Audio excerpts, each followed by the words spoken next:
ভারতের সঙ্গে সম্পর্ক স্বাভাবিক করতে কাজ করছে সরকার, জানিয়েছেন অর্থ উপদেষ্টা ডক্টর সালাউদ্দিন আহমেদ। ভারতের সাথে অর্থনৈতিক সম্পর্ক অটুট আছে। বাংলাদেশ কোনো প্রতিবেশীর সঙ্গে এই তিক্ত সম্পর্ক চায় না। মঙ্গলবার সচিবালয়ে ক্রয় সংক্রান্ত উপদেষ্টা পরিষদ কমিটির বৈঠকে এসব কথা বলেন অর্থ উপদেষ্টা। গত বছরের ৫ আগস্টের পর থেকে বাংলাদেশ ভারত সম্পর্ক নিয়ে চলছে টানাপোড়েন। ঢাকা ও দিল্লিতে দূতাবাস ঘেরাও হয়েছে। রাষ্ট্রদূতদের চলছে পাল্টাপাল্টি তলবও। এমন পরিস্থিতিতে মঙ্গলবার ক্রয় সংক্রান্ত উপদেষ্টা পরিষদের বৈঠক শেষে অর্থ উপদেষ্টা জানান, ভারতের সাথে সম্পর্ক উন্নয়নে কাজ করছেন প্রধান উপদেষ্টা। অর্থ উপদেষ্টা বলেন,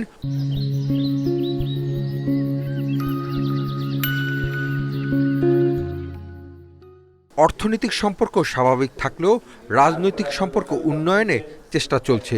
বাংলাদেশ কোনো প্রতিবেশীর সাথেই তিক্ত সম্পর্ক চায় না। ভারতের ব্যাপারে আমাদের চিফ অ্যাডভাইজার রিচড আউট। বাইরে আপনারা যত শুনেন কি হয়ে যাচ্ছে কিছু কিছু তো বক্তব্য আসে, এগুলো তো আমরা কন্ট্রোল করতে পারবো না। ভারত একটা বড় নেইবার, কিছু ভুটানের সাথে কথা হলো, নেপালের সাথে আমার ভালো সম্পর্ক, আর পাকিস্তানে তো আস্তে আস্তে সম্পর্কটা ইমার্জ করছে। অতএব আমরা কেন রিজনে, আমরা শুধু বাংলাদেশ নিয়ে তো থাকতে পারবো না। অর্থ উপদেষ্টা বলেন, ভারত থেকে ৫০,০০০ মেট্রিক টন নন বাসমতি চাল কেনার সিদ্ধান্ত হয়েছে। আমদানির সিদ্ধান্ত নিতে দেরি হওয়ায় দাম বাড়ে পেঁয়াজের। ট্রেড আর পলিটিক্সটা আলাদা করে দেখতে হবে।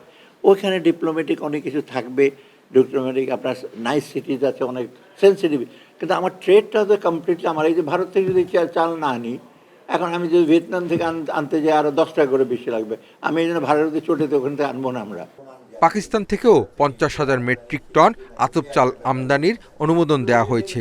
আমদানি অনুমোদনের তালিকায় আছে মসুর ডাল ও রাইস ব্র্যান্ড অয়েলও। ওরা 5 টাকা 10 টাকাও বিক্রি করতে পারে। Hasif Mahmud Shah, independent news, Dhaka.